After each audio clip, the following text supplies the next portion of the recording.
सतगुरु मेरे तू कमाल करता, देके ब्रह्म ज्ञान माला माल करता। सतगुरु मेरे तू कमाल करता, देके ब्रह्म ज्ञान माला माल करता। रोंद जिंदगी नू खुशहाल करता, देके ब्रह्म ज्ञान माला माल करता। नमस्कार, धन निरंकार जी। मैं श्वेता वर्मा आज आप जी के सामने विचार प्रवाह से सतगुरु बाबा हरदेव सिंह जी महाराज जी के विचार आप जी के सामने रखूंगी, जिसका विषय है ब्रह्म ज्ञान का महत्व आप जी प्रमाण करना। दुनिया में जितने भी नाम हैं वो सभी नाम किन्हीं चीज़ों के हैं। केवल नामों का जिक्र करने से हमारा काम नहीं चलता है। अगर नामों का जिक्र करने से काम चलता होता तो फिर कौन झोंपड़ी में रहेगा। एक गरीब भी एक महल का जिक्र करता रहे, एक संगमरमर के मकान का जिक्र करता रहे, तो क्या उसको वही सुख साधन प्राप्त हो जाएंगे? नहीं, केवल नामों से काम नहीं चलता। दुनिया में हमारे तमाम काम जो हो रहे हैं वह वस्तुओं से हो रहे हैं, नामों से नहीं। भाव यह है कि परमात्मा के, राम के भी केवल नाम के जिक्र से काम चलने वाला नहीं है। इस नाम की वस्तु को जानना आवश्यक है। भाव यह कि परमात्मा के, राम के भी केवल नाम के जिक्र से काम चलने वाला नहीं। इस नाम की वस्तु को जानना आवश्यक है।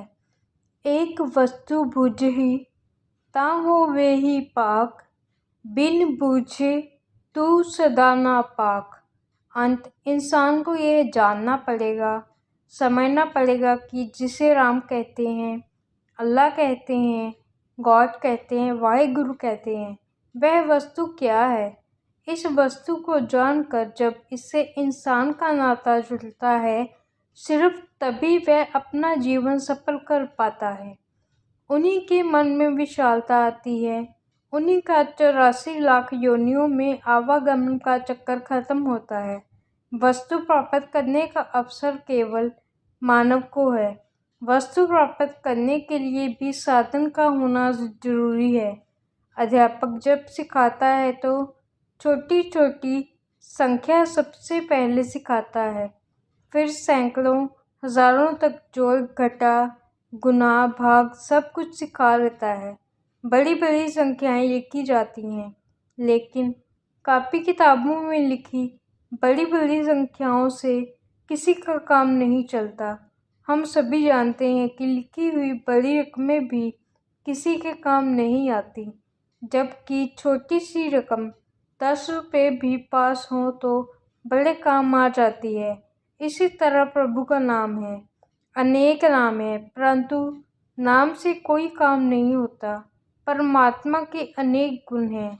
अनेक गुण होने के कारण इसके नाम भी अनेक हैं, लेकिन नामों से जुड़ने की बजाय उलझते रहने के कारण इंसान आपस में झगड़ पड़ते हैं। वे दूसरे इंसानों को बेगाना पराया मान लेते हैं। हरि के साथ जुड़ने का कार्य सबसे ज़्यादा महत्वपूर्ण है। इसके बारे में कहा गया है कि इंसान, सबसे पहले तूने यही जरूरी काम करना है। जो तू दूसरे कर्मों को जरूरी समझ रहा है, वे इससे ज़्यादा जरूरी नहीं है।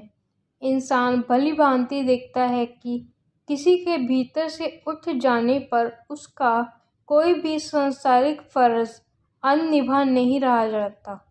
कोई न कोई रिश्तेदार उस फर्ज को निभा लेता है, लेकिन आत्मा का जो परमात्मा से मिलन का काम है वह तो खुद ही करना होगा। यह किसी और के करने से होने वाला नहीं।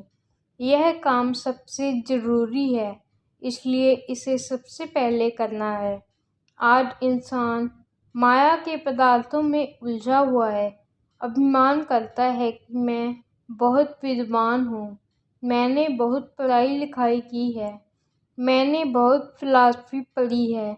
सोचता है कि शायद इसी से मेरा पार उतारा हो जाएगा, परंतु यह सिर्फ उसका भ्रम है। एक महापुरुष किसी गांव में प्रचार यात्रा पर गए।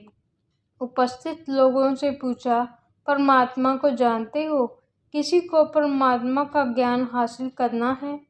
सामने अभिमानी अभिमान में भरे बैठे थे। वे कैसे कहें कि नहीं जानते, इसलिए बोले कि हाँ जानते हैं। संत जी बोले, जब जानते हो तो ठीक है, फिर मेरे कहने की जरूरत नहीं। यह कहकर चले गए। बाद में कुछ जिज्ञासु सज्जन उन लोगों से कहने लगे कि यह आपने क्या किया? आपके कारण एक महात्मा से हम इतना अमूल्य ज्ञान प्राप्त नहीं कर सके। उन्होंने कहा कि इस बार वे जब आए तो सभी से कहना कि नहीं। किसी ने भी हाँ नहीं कहनी। कुछ समय बाद महात्मा उसी गांव में पहुंचे। इस बार महात्मा ने सवाल थोड़ा सा बदल दिया। वे बोले, परमात्मा है कि नहीं? सभी ने पहले ही निश्चित किया और उत्तर दिया नहीं। महात्मा कहने लगे कि आप तो परमात्मा को मान ही नहीं रहे, तो फिर मैं क्या बताऊंगा? यह कहकर चले गए। बाद में सभी कहने लगे कि सवाल की तरफ तो हमने ध्यान नहीं दिया, यह हमसे कितनी बड़ी भूल हुई। उन्होंने आपस में सलाह की कि इस बार जब संत जी आएंगे तो आधे कह देना हाँ और आधे कह देना नहीं। बाद में जब महात्मा उस गांव में आए तो उन्होंने पहले वाला सवाल ही पूछ लिया कि परमात्मा को जानते हो? आधे लोगों ने कहा हाँ, आधे लोगों ने कहा नहीं। उस महात्मा ने फिर कह दिया, अच्छा ऐसी बात है, आधे तो जानते हैं, आधे नहीं जानते। जो आधे लोग परमात्मा को जानते हैं वे ना जानने वालों को बता दें। मैं तो चला। इस बार उन लोगों ने इस बार मौका गंवाना ठीक नहीं समझा। उन्होंने संत के चरण पकड़ लिए। तब संत ने उन्हें समझाते हुए कहा कि आप पहले की धार नाई बनाकर बैठे हुए हैं, फिर ज्ञान कैसे प्राप्त होगा? जो आधे लोग परमात्मा को जानते हैं वे ना जानने वालों को बता दें। मैं तो चला। इस बार उन लोगों ने मौका गंवाना ठीक नहीं समझा। उन्होंने संत के चरण पकड़ लिए।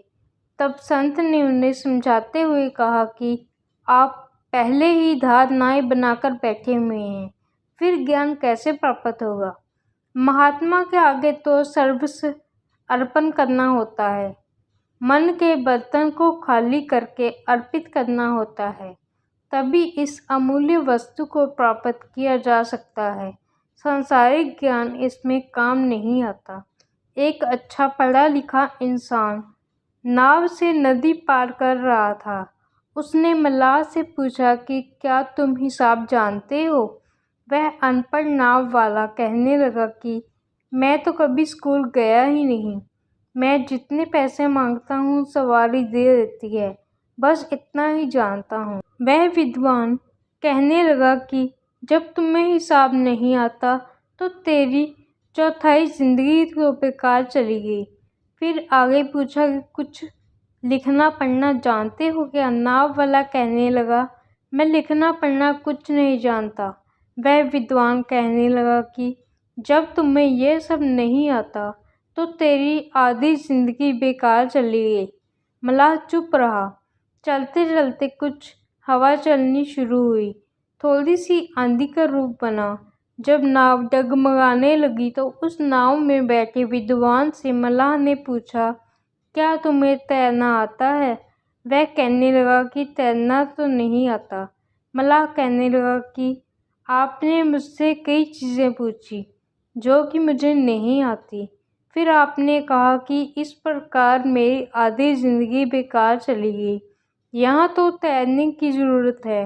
यदि आपको तैरना नहीं आता तो आपकी पूरी ज़िंदगी यहाँ डूबने वाली है, समाप्त होने वाली है। हम ऐसी कहानियों के पीछे छिपी चेतावनी शिक्षाओं को समझें कि सभी विद्याओं से पहले प्रभु ज्ञान की आवश्यकता है, वरना हमारा जीवन निरर्थक चला जाएगा। सांसारिक ज्ञान से तो हम अभिमानी हो जाते हैं, क्योंकि यह हमें प्रभु से दूर ले जाता है। नाम के बगैर इंसान की कोई भी कीमत नहीं। जैसे एक पक्षी है, उसकी कीमत है। जिस पक्षी के पंख कटे हों, उसकी क्या कीमत रह जाएगी। एक गाय दूध देने वाली होती है, उसकी कीमत है। जो गाय दूध नहीं देती, उसकी आप कितनी कीमत डालते हो। इसी तरह इंसान है। जिस इंसान के जीवन में यह नाम बस जाता है, तो उसका मोल पड़ जाता है। वह वास्तव में इस संसार में आने का लाभ प्राप्त कर लेता है। इस नाम को जानने और जीवन में इसका व्यवहार करने में ही लाभ है। इसी से इंसान की कीमत है। यही सत्य वस्तु है। जीवन में इसी की कमाई करनी है।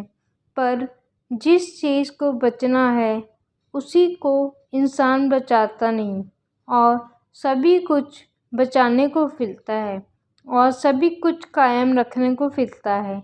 झूठी वस्तुओं के लिए इंसानों के साथ टकराता भी है। एक सेठ का महल है। महल में आग लगी है। नौकर चाकर भाग दौड़ रहे हैं। कह रहे हैं, सेठ जी, आपकी कीमती चीज़ें बताओ, उन्हें बचा लें। आग बड़ी तेज़ी से बढ़ रही है। सेठ ने एकदम कहा कि फलां कमरे में जाओ, वहाँ आपको एक तस्वीर दिखाई देगी। तस्वीर के पीछे एक तिजोरी बनाई गई है। उस तिजोरी में से आप मूल्यवान हीरे उठा लाओ। हीरे आ गए। फिर सेठ से पूछा कि अभी एक कमरा बचा हुआ है और भी कुछ ध्यान में हो तो बताओ। सेठ बोला, उसमें एक बहुत ही कीमती सोने से मढ़ा गलीचा पड़ा है, उसे उठा लाओ। वह भी आ गया। थोड़ा समय बीता कि सारा महल आग की लपेट में आ गया। अचानक एक नौकर ने सेठ जी से पूछ लिया, सेठ जी, छोटे मालिक कहाँ हैं? सेठ जी को एकदम पसीना आ गया, सांस रुक गई और कहने लगे कि जब आग लगी थी तो वह मेरे कमरे में ही सो रहा था। जब आग ठंडी हुई तो अंदर जाकर देखते हैं कि उस कमरे में उस लड़के की जली हुई लाश पड़ी थी। सेठ रोने लगा कि सबसे कीमती वस्तु तो मेरा अपना बेटा था, पर इस माया ने मुझे ऐसा भरमाया कि मैं चीज़ों को ही बचाता रहा, लेकिन जिसके लिए बचाता रहा वह चीज़ ही चली गई। कहने का भाव कि मानव, यह जो तुझे मनुष्य जन्म मिला है और इस मनुष्य तन को जो चेतन सत्ता चला रही है, जिसको तू आत्मा कहता है, इस आत्मा को संवार ले। इस आत्मा को अगर नहीं संवारा, इसको अगर अंधकार में ही रखा, तो यह लोक भी बेकार गया और परलोक में भी यह जीवात्मा चक्कर में ही पड़ी रहेगी। इसका 84 का चक्कर बना ही रहेगा। इस चक्कर से बचने के लिए तुझे यह मनुष्य जन्म मिला है। महापुरुष कदम कदम पर ये चेतावनी देते हैं कि हे इंसान, काल के आने से पहले ही अपना जीवन संवार ले। यह जो काल है, यह बताकर नहीं आता, लेकिन इंसान कल पर छोड़ता है। कहता है, बुजुर्ग होकर भक्ति शुरू करूँगा, बुढ़ा होकर प्रभु भक्ति कर लूँगा। अभी तो जवानी के दिन है, हंसने खेलने के दिन है, मौज मस्ती के दिन है, लेकिन इंसान को अगले पल का भी भरोसा नहीं होता। इंसान अन्य किसी काम को कल पर नहीं छोड़ना चाहता। यह तो नहीं कहता कि अभी 10-20 बरस बीत जाएं, फिर जायदाद बना लूँगा। कहता है कि नहीं, यह तो अभी बनानी है और जो पदार्थ इकट्ठे करने हैं वो अभी करने हैं। वे क्यों नहीं आगे के लिए छोड़ता, क्योंकि उनकी हमें बहुत कीमत नज़र आती है। कई दफ़ा यह भी कहते हैं कि शरीर का क्या भरोसा, ये बच्चे छोटे हैं, इनका क्या बनेगा। जो सांसारिक जिम्मेदारियां हैं उनका ध्यान तो है, लेकिन 84 के चक्कर से आत्मा को मुक्त कराने का कोई ध्यान नहीं। उनका ध्यान तो है, लेकिन 84 के चक्कर से आत्मा को मुक्त करने का कोई ध्यान नहीं। आजकल लोग बिना प्रभु को जाने भक्ति कर रहे हैं। बिना प्रभु को जाने हुए भक्ति किसकी कर रहे हैं? जिसके पास ये ज्ञान है, यह प्रभु की जानकारी है, उसके साथ नाता जोड़कर हम भक्ति कर सकते हैं। कहा भी है कि प्रथम भक्ति संतन कर संगा। ये संग क्या होता है? संग सिर्फ शरीर के दर्शन नहीं हुआ करते। हम बच्चे को अगर कुछ विद्या देना चाहते हैं ताकि पढ़ लिख जाए, क्या ऐसा कभी हुआ है कि पिता बच्चे का हाथ पकड़कर स्कूल की बिल्डिंग के पास ले गया और कहे कि देखो, स्कूल की खिड़की में से जो उस्ताद दिखता है बड़ा ही लायक है, वो देखो, वो बच्चों को पढ़ा रहा है। हम बच्चों को अध्यापक की केवल शक्ल ही दिखाते हैं, इसी से हमारा बच्चा पढ़ लिख नहीं पाता। हम जानते हैं कि शिक्षक के पास उसको छोड़ना पड़ता है, उसकी संगति करानी पड़ती है, तभी वो विद्या हासिल कर सकता है। इसी तरह से ये ज्ञान जिसके पास भी है, जिस घट में भी है, हम अगर उसके साथ नाता जोड़ लेते हैं तो हमें भी वो ज्ञान प्राप्त हो जाता है। ज्ञान जानकारी का नाम है। जैसे अन्य दुनिया की चीज़ों की हम जानकारी हासिल करना चाहते हैं, इसी तरह से अपने परमात्मा की जानकारी करना आवश्यक है, क्योंकि इस आत्मा के कारण ही तो शरीर है। शरीर को आत्मा के कारण ही संबोधित किया जाता है। हम जानते हैं कि अगर आत्मा नहीं, चेतन सत्ता नहीं, तो फिर शरीर की कोई भी कीमत नहीं रह जाती। हाथ होते हैं, पाँव होते हैं, जुबान होती है, सब कुछ होता है। अगर चेतन सत्ता चलाने वाली आत्मा नहीं, तो उसी शरीर से नफरत हो जाती है। उस शरीर का कोई अंग काम नहीं कर सकता, ना हाथ काम कर सकते हैं। कहने का भाव ये कि हमने अपनी इस आत्मा को संवारना है। इस आत्मा का ही मोल है। इसको अगर हमने संवार लिया तो हमारा संसार में आना सफल हो जाएगा। हमारा संसार में आने का मनोरथ पूरा हो जाएगा। जन्मों जन्म से भटकी हुई आवागमन के बंधन में पड़ी हुई आत्मा के बंधन टूट जाएंगे। ये बंधन टूटना ही इसके लिए सुख का, चैन का, सहज अवस्था का कारण है। इंसान को चाहे जो मर्जी प्राप्त हो जाए, दुनिया भर के सामान प्राप्त हो जाए, लेकिन अगर ये आत्मा बंधन में जकड़ी रही तो इसको कभी भी सुख, कभी भी चैन मिलने वाला नहीं। करूँ विनती सुनहु मेरी मीता, संत टहल की बेला, इहा खाट चलू हरिलाहा, आगे बसन सुहेला। इंसान को जगाने की कोशिश संत करते हैं कि हे इंसान, तू इस संसार में आया है तो यह काम कर ले। इस काम को कर लेगा तो तेरा पार उतारा हो जाएगा, क्योंकि ब्रह्म ज्ञान के बिना मृत्यु का भय बना रहता है। इसलिए संतों ने मानव को चेतावनी दी है कि कबीर संगत करिए साधकी, संत करे निर्वाह, साखत संग न कीजिए, जाते हुए बिना। अगर साधु की संगत हमें प्राप्त होती है तो ब्रह्म ज्ञान हो जाता है। जैसे और कुछ भी हमें दुनियावी ज्ञान प्राप्त करना है तो जो जानकार होता है उसी से यह ज्ञान मिलता है।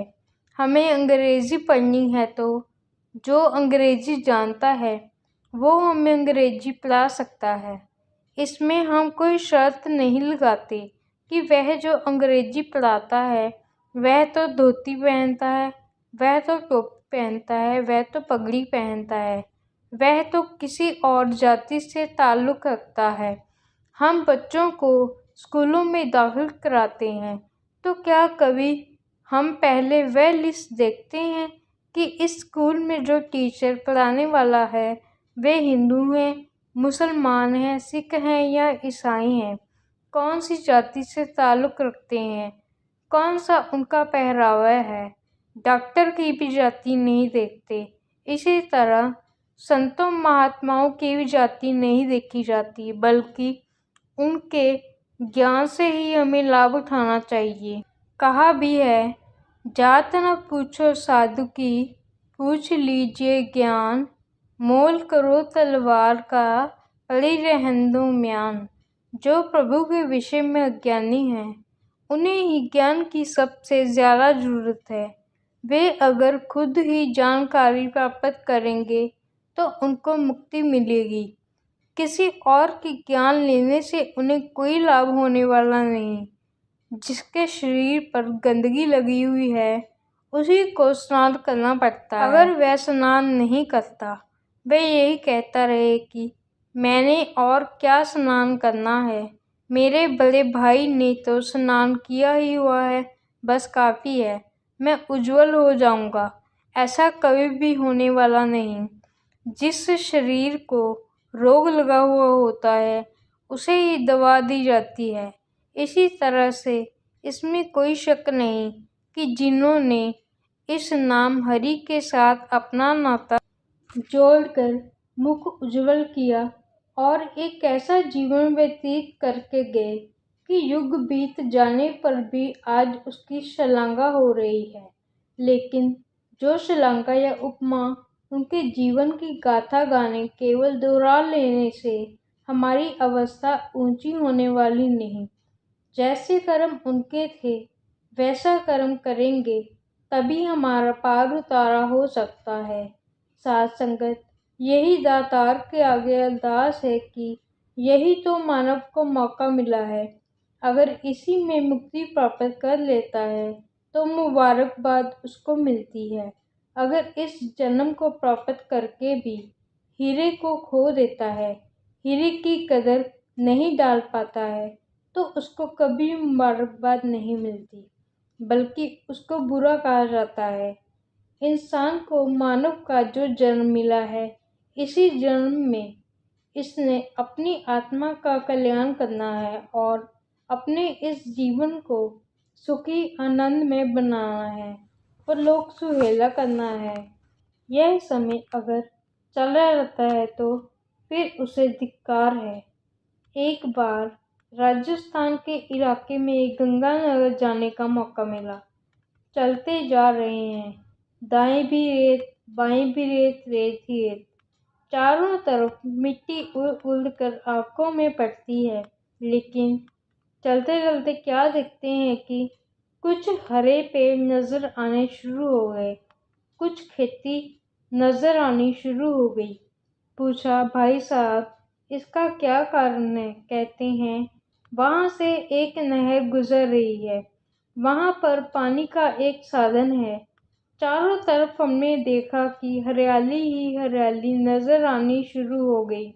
इसी तरह से जिस मन में भी यह नाम रूपी अमृत आ गया, वहाँ पर कहीं कठोरता नजर नहीं आती। वैर, ईर्ष्या, नफरत, ये जो वीरानापन है, यह वहाँ नजर नहीं आता। वहाँ पर हमें सुख प्राप्त होता है, वहीं पर हमें चैन प्राप्त होता है। ऐसे संत, ऐसे महापुरुष जिनके मन में भी प्रभु का निवास हुआ है, उसके पास बैठने को जी चाहता है, उससे हमें आनंद मिलता है। उसके पास एक भक्ति की महक होती है। प्रेम जहाँ पर हो तो कौन इंसान कहेगा कि मैंने यहाँ नहीं बैठना क्योंकि यहाँ पर महक आ रही है, बल्कि जहाँ महक आ रही है, यदि वहाँ से कोई गुजर रहा है, उसको भले ही ज़रूरी काम क्यों ना हो, फिर भी उसका वहाँ रुक जाने को मन करता है। और अगर कहीं से बदबू निकल रही हो तो इंसान अपनी नाक पर कपड़ा रख लेता है और सोचता है कि यहाँ रुकना ठीक नहीं, यहाँ से निकल जाना चाहिए क्योंकि बहुत परेशानी हो रही है, बहुत ही गंदी बदबू आ रही है, बोलों की महक होती है। वहीं पर हर इंसान को सुख चैन मिल सकता है।